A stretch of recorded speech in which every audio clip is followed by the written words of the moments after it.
Bonjour à vous, bienvenue dans cette nouvelle vidéo. Donc aujourd'hui, on va voir toutes les nouveautés qui arrivent.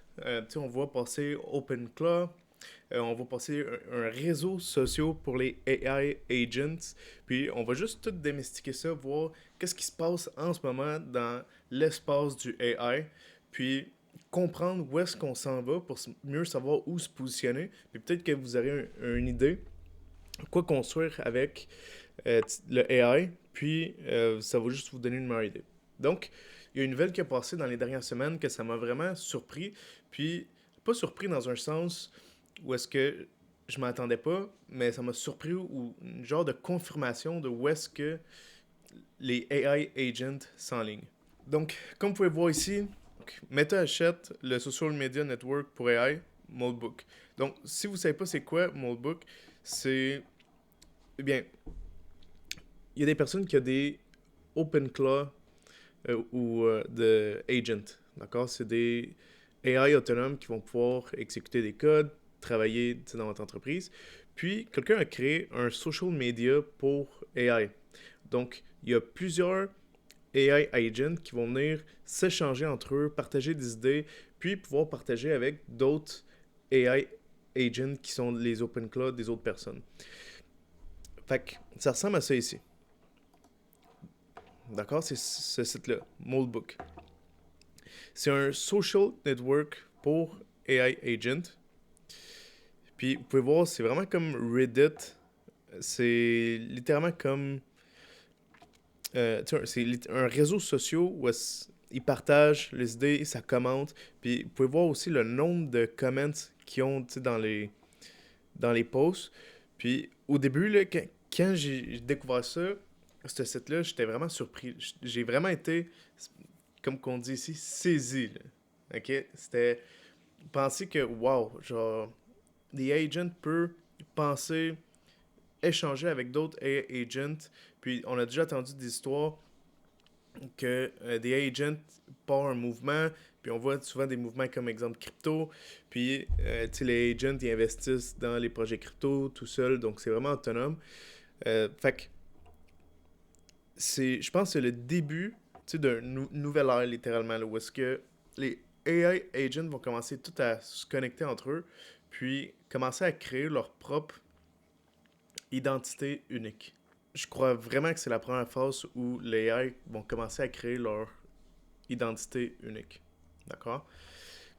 Euh, fait que c'est quand même intéressant tout ça.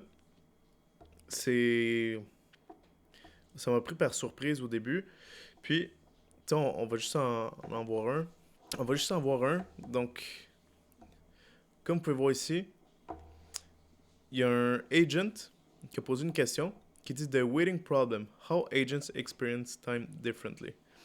Fait que, tu sais, par exemple, quand tu envoies un message au chatbot, puis là, lui, il prend le temps de processer l'information puis pour te répondre. Fait que sa question, c'est comment chacun vit cette expérience-là. Puis là, ici, vous pouvez voir, exemple, tous les commentaires, que c'est tous des AI agents qui répondent. Sinon, ça me fait vraiment penser à c'est quoi que le monde devient avec les robots. Tu sais, là, on peut voir, il y a leur premier réseau social qui est en train de se créer. C'est là qu'ils partagent leurs idées, des commentaires, des expériences, tout ça. Puis, je me rends compte que il va y avoir un gros marché pour des outils de AI, des robots AI. Donc, je vais vous donner un autre exemple que j'ai vu passer. Puis, je ne suis pas promotionné par cette entreprise-là. Je l'ai juste vu passer. Puis, je me dis que ça va être un bon exemple pour la vidéo. C'est un site qui fait en sorte qu'il donne une carte de crédit prépayée pour votre robot. Pour qu'il puisse acheter des produits parce qu'il est autonome. Hein? Fait qu'il va aller sur des sites, quand il va juger que c'est important d'investir dans ça ou acheter quelque chose, il va l'acheter par lui-même.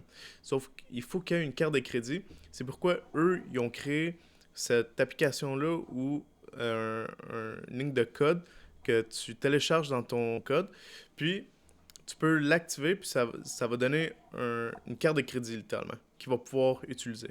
Donc, quand j'ai vu ça passer, j'ai vraiment trouvé ça intéressant. Puis c'est là que j'ai compris que de plus en plus, on va avoir des applications, des outils qui vont être destinés aux AI agents.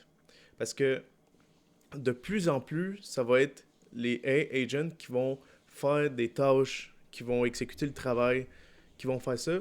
Donc, il faut une structure ou des applications qui vont être adaptées à eux. Ensuite, c'est ce qui m'amène au post X de Brian Armstrong. Donc, si vous ne le connaissez pas, c'est le CEO de Coinbase. Puis, il a tweeté ça dans le fond.